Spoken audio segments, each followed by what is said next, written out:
Welcome to Design Thinking Games, a fantasy and user experience podcast. Each episode, your podcast hosts, Tim Broadwater and Michael Schofield, will examine the player experience of board games, pen and paper role-playing games, live-action games, mobile games, and video games.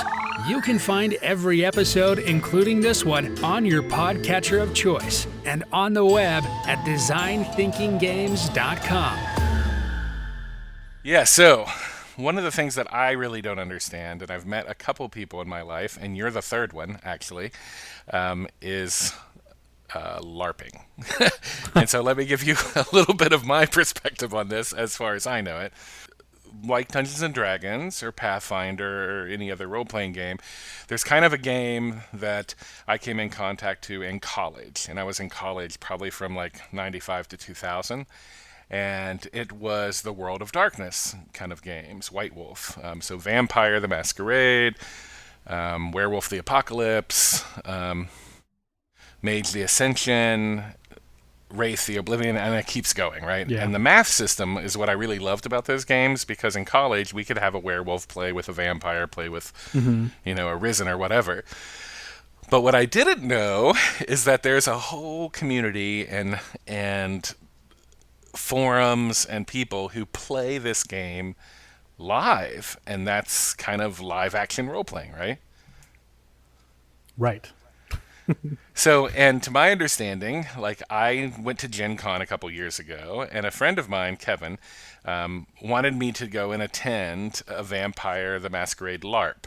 And I was like, hell no, I'm not doing it. That's way too geeky. You know, I'm okay with role playing, like in tabletop role playing games like Dungeons and Dragons or Pathfinder or whatever. But at some point, like I do like the math and the dice rolling, and I'm a hack and slasher.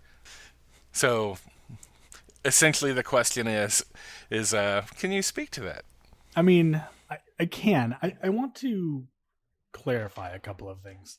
There's a thing that I say sometimes when people who aren't among us discover that I play Dungeons and Dragons or some of these other things, and it's always like, no, it's okay. I'm not a LARPer. I'm way cooler, right? Okay. And so it's been some time. I'm turning 36 this year, so it's been well over like 17 years since I did any of this. That puts us, if we were to rewind the clock, back into the World of Darkness 1. Dungeons and Dragons players know that, hey, there's D&D the original, there's 2nd edition, 3rd edition, 4th edition, 4.5, then 5th edition, which we're in now. I'm not exactly sure, but at some point it was a big deal when White Wolf announced World of Darkness 2. So Vampire the Masquerade was sunset and became Vampire Requiem, or Vampire the Requiem, which had an entirely new rule system. All that to say, I merely bring this up to say that, I was a World of Darkness 1 player. Vampire the Masquerade, that's what I know best. Yeah, so I don't know if you know it or not, but there is a World of Darkness documentary that is on Amazon Prime. Oh, fascinating. No, I didn't know I've that. watched it here recently, and it was not just encompassing the tabletop game, but also, I guess, the LARPing. Oh, it's a culture. But then also the video games that are like kind of spun off of it. And what I love about it is, here's this genre, right? Like Star Wars or like Marvel or what have you, that literally is spawning tabletop board games. It's got video games. It's got live action role playing games. TV show. It was on Fox back in the late 90s. That's right. There was a vampire one. Yeah. It was called Kindred the Embraced.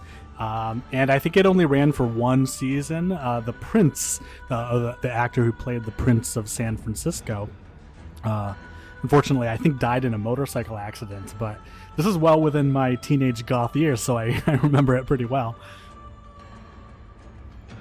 But yeah, to your point, I mean, this thing, it's a culture, right? As a budding goth kid, in which my first CDs as gifts included, I think one of the Cure albums, and I ended up getting all of them right. So it set me on this kind of like snowball into eyeliner and dyed black hair and stuff like that. So we can blame it all on the Cure. Well, it began with a Cure, but it started probably because I was playing this kind of like spin-off, like Yahoo chat room online text-based RPG, and vampires were super cool. Anyway, so like, of course, Vampire the Masquerade was really big back then. I guess it still is, but at least in this area, it was super big. And it just so happened that all of the kids I was playing with were totally preferring to be vampires instead of knights slaying dragons, right? Mm-hmm. So all the rules that we stole off the internet all came from this game. Yeah. I feel like sometimes people get sick of high fantasy, right? Like elves and castles and wizards and magic and, and that's so these other genres that are like superhero role-playing games Sure. or World of Darkness, or I'm playing one now, which I think I told you about, which is like a wrestling one where you actually are wrestlers and you make personas and you're either a face or a heel. What? No, you didn't say anything about your wrestling RPG. Yeah, actually, I just started it a couple weeks ago, but yeah, that's a whole nother episode into Oh my itself. God. But Amazing. I guess the questions I have for you are, did you start it as a tabletop game and then it just turns into like a LARP? And is the math and the system, because I'm familiar with the, the system and the I guess the mechanics. Is that really easy to translate to like LARPing or? Yeah, so here's the deal. Mechanics of Vampire the Masquerade specifically lean themselves more toward, I think it's more RP heavy than a straight out of the box D&D module, because I don't know if they do it now, but like the original byline was Vampire the Masquerade is a storytelling game of personal horror, and it's set in our world when the sun sets, etc. And it's specifically a political game, whether like like for the most part you operate within or as part of this political, like one of a couple political entities, the Camarilla or the Sabbat, and within them you have princedoms that have a variety of vassals attached to them.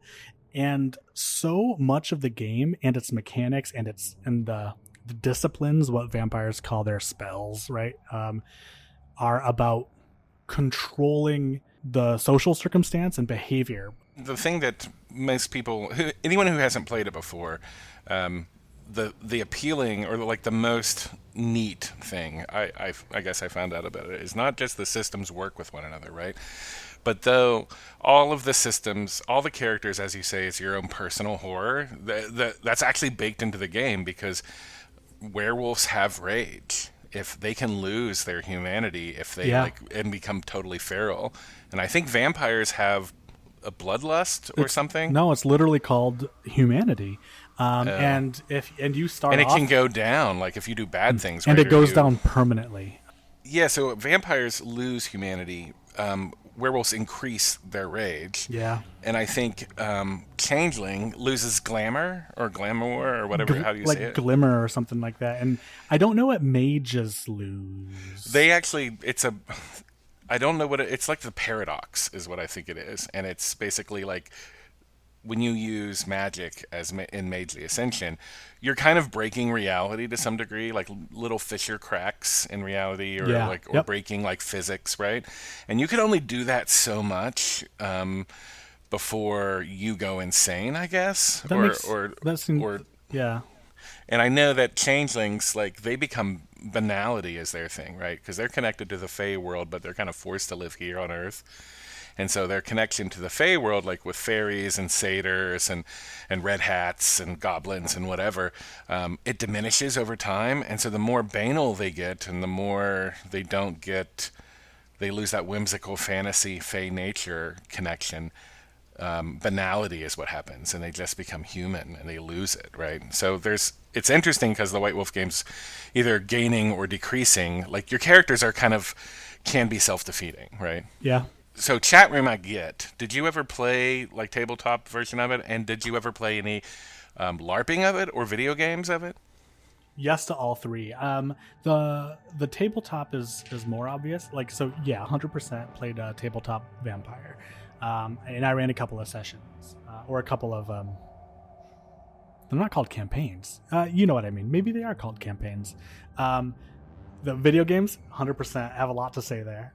The LARPing is a little different. There was like a network, almost like the Society of something Anachronism. The Society of Creative Anachronisms. Thank you. And so there was a network similarly governed, where there was an official prince of this, that, and there were different chapters, and they all participate in like a larger nationwide system, where at the very top you had, your elders, your Camarilla leaders, and your Sabbat leaders, who have different names, which I forget. And there's something similar like that.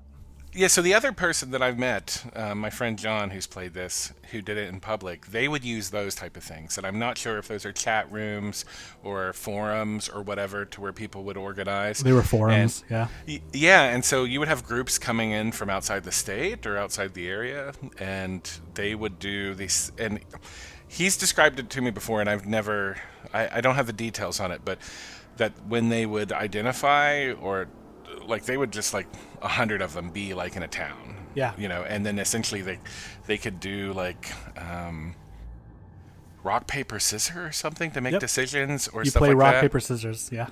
Yeah, and then and so what my understanding is from this documentary is like people love so you mentioned the SCA, the Society of Creative Anachronisms, and so I've have experience with them. I've attended a couple of their events because I was really interested in combat, like physical combat with armor, and then I found out it was like it was pretty much like a third combat, or like maybe a fourth combat, and then like 3/4 role playing, right? Yeah.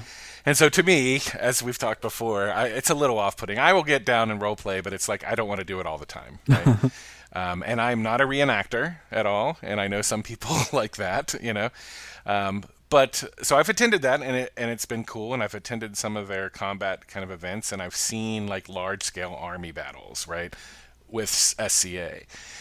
And I think very similar to that is this World of Darkness, right, where you're like, but it's not werewolf, and it's not it's like specifically vampire. Specifically vampire. The one that speaks to people, that has created these, like SCA, there's kingdoms, and there's a lord over the kingdom, and then you're a subclan of a kingdom, and you have a location and a fealty and kind of all that. And so that's what was in kind of the documentary that showed, hey, that was the thing that people wanted out of LARPing. That's what they wanted, like connection in person. And then I guess some of the people who played, I mean, they would do like put on the prosthetic ears, definitely, fake fangs and all that stuff. The contacts, right? Because around like early 2000s, especially, is when you started where colored contacts were really easy to order, even if they had no prescription on them. I remember folks in school walking around with them. And it was easy. It was easy to look like a vampire, and it was easy to look like a vampire in public.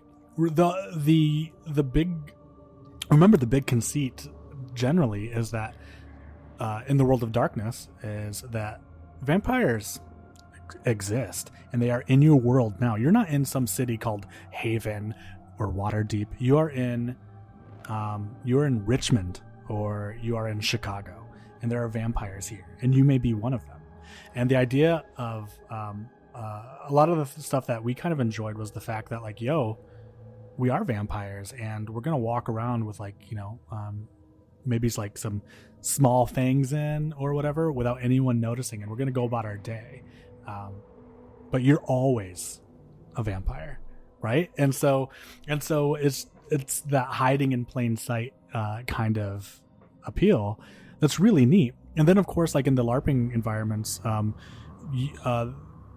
these are things I've never participated in, but nearby, I was 3.5 hours north of Chicago. So in Chicago, they would rent out like hotel lobbies or whatever, and the quote prince of Chicago would be there in a fancy ass chair, and you would pay your fealty. There's a performative aspect to it.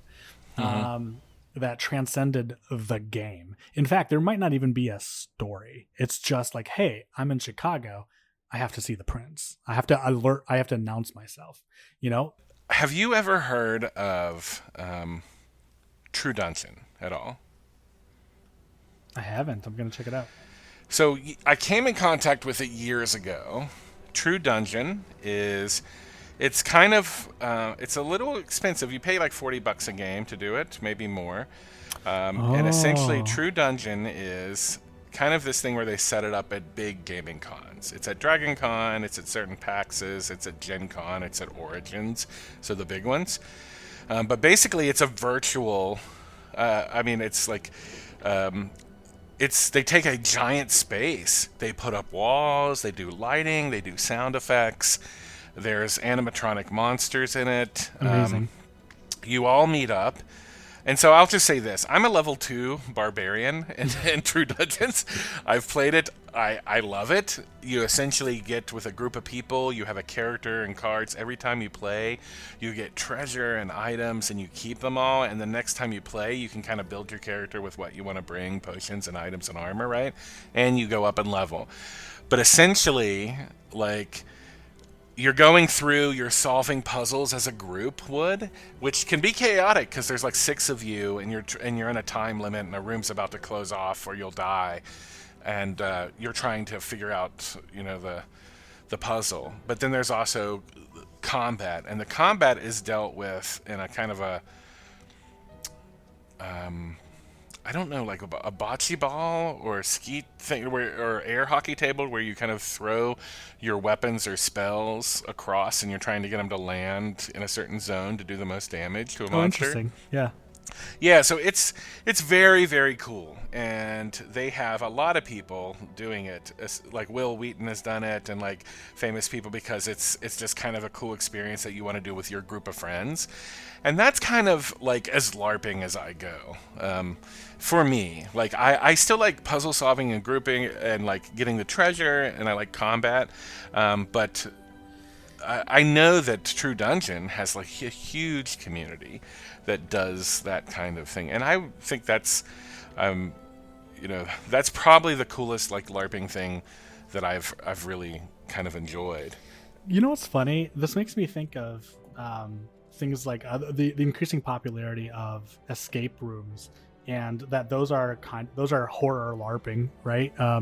Essentially, in a way, yeah. right? And that's and it's really fascinating that like now these kind of experiments, and just the ability with like 3D printing probably to create immersive props and immersive settings, make this way more interesting than it was in the late 90s. Yeah, there's a guy that I played with who actually brought a shield. Like, it was like not cardboard and it wasn't wood, but he actually made a shield, and he was like, he came in and was like, "Don't worry, guys." And he says this to the group while we were playing True Dungeon. He's like, "I'm a level 8 cleric. None of you will die." And he has this giant, like, life-size shield that he's on, but all the items or spells that he can cast are, like, Velcroed to his shield. Amazing. And in combat, like, I went down, like, fighting a monster in a bog, and then he basically pulled off a thing off the shield and is like, as an immediate action, I bring him back to life at full hit points, and like it was like nuts. But like, people build their props, and they build their costumes and wigs and items, and they to work with it. And I would encourage people that if you've never had any type of experience with LARPing, geocaching games, True Dungeon, Vampire, maybe you're a SCA person. There's also even, I think, out of Australia, there's a thing called Armor Combat League. I don't know. Like, even if you just want to do the whole, like, medieval times and you just want to see people fight in armor, or you want to do it yourself, that's something that you can do. There's also HEMA schools as well. HEMA is something I've been personally looking into. I've gotten pretty deep into HEMA talk, the HEMA section of TikTok, right? And have looked for HEMA groups locally. There's another one, I forget the name, but it's literally a combat, maybe it is Armored Combat League. There's one in the US where it's real armor and it's real, albeit dulled weapons, and you beat the shit out of your opponent, right? When I went to SCA last time, like the Society of Creative Acronyms, yes, they did have a physical, like a combat section. And this person that was telling us amazing didn't compete, but she was like phenomenal with a spear. Mm-hmm. And then it's like a point system, just like karate. It's like, oh, did you avoid and block, and did you land a hit, and was it clear and apparent and efficient? Same thing, except it's weapons and shields, and and apparently she is like the most amazing person with spear. Like no one can beat her, no matter what, because the reach of it and just her proficiency. When I attended, they had different things. They had like a shield and a sword and shield tournament, but then they also had a free weapons tournament, like whatever you wanted to bring. But then they had like a rapier tournament, and it was really cool to watch. It's fascinating to watch that kind of things. HEMA as a as a sport or as a proper martial art that you practice regularly is fascinating. But I wonder if this all just comes down to the characters and narratives that we identify with, because when we're talking about what was LARP, pre 3D printing, right? And then what it's become. I mean, like 3D printing just opened up like a spectrum of opportunity to inhabit these roles, whether that's actually part of a system or it's almost like cosplaying, right? Maybe all you care about is the gear. And a lot of people play games just for the amazing gear too. Yeah, I have a friend, Chris, who lives in Chicago, who makes prosthetic teeth for cosplayers. Wow. And he does orc teeth and vampire teeth, and he does it from his 3D printer, and he's like in demand. Like he's like, hey, everything's kind of on back order. But I think you're right. Like when you were describing like the vampire game that you could play with 8 friends, and you could kind of, as a storyteller, construct a story and build your characters and kind of like set it up so you could play online. I mean, City of Heroes had the exact same thing. It had a builder to where you could create your own villains who had powers and your own villain teams, and you could create a story where it's a rescue or or whatever. But it's kind of giving the parameters of a system that everyone can kind of maybe agree upon, right? But then you can bring as much flourish to it as you want. So if you want to cosplay or LARP or build out armors and shields, you can do that. It's just like having super control over your avatar in a game. Like people want that apparent from, Cyberpunk, to where you're like, oh, I like the mantis arm build. And like, no, I really like the gorilla arm build. And you can change everything about yourself. You could make yourself a complete persona. And VR chat lets you do this. Like you can kind of build whatever character you want and go and start interacting and role playing with people. And so VR chat in itself is very much like what we're talking about here, to where you can go talk to people, you can roll out, role play and do kind of whatever you want.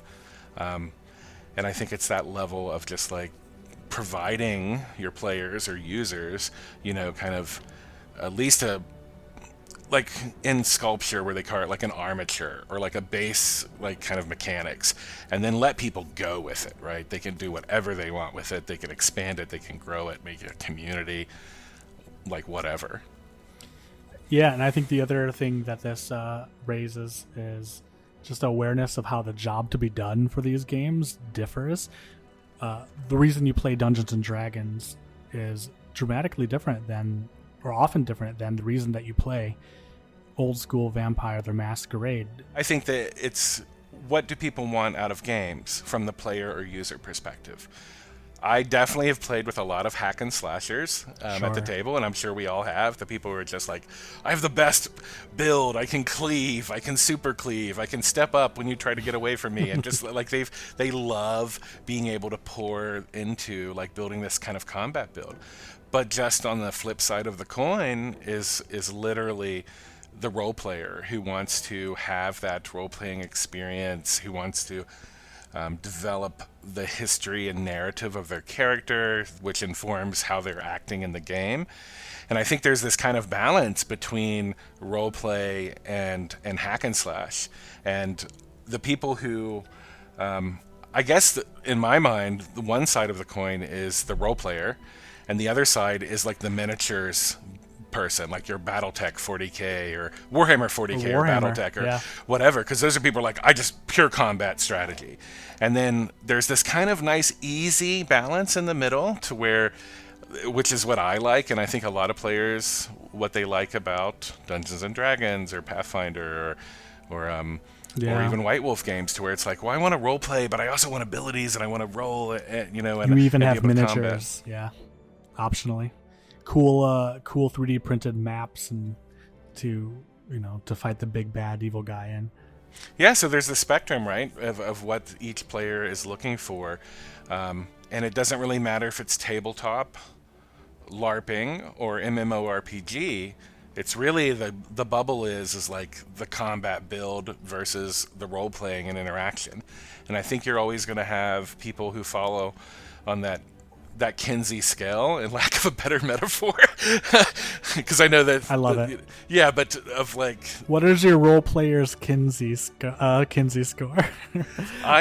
would say that I'm a solid right in the middle, to where I like a balance between role playing and hack or mechanics and hack and slash, and I enjoy both. What about you? Well, I mean, I am a narrative hooker, right? So I prefer narrative and storytelling. My background begins in Vampire the Masquerade before Dungeons and Dragons. So that's what I prefer. I want the mechanics to be able to express the things that I want to do through the narrative. Thank you for listening to the Design Thinking Games podcast. To connect with your hosts, Michael or Tim, please go to designthinkinggames.com, where you can request topics, ask questions, or see what else is going on. Until next time, game on.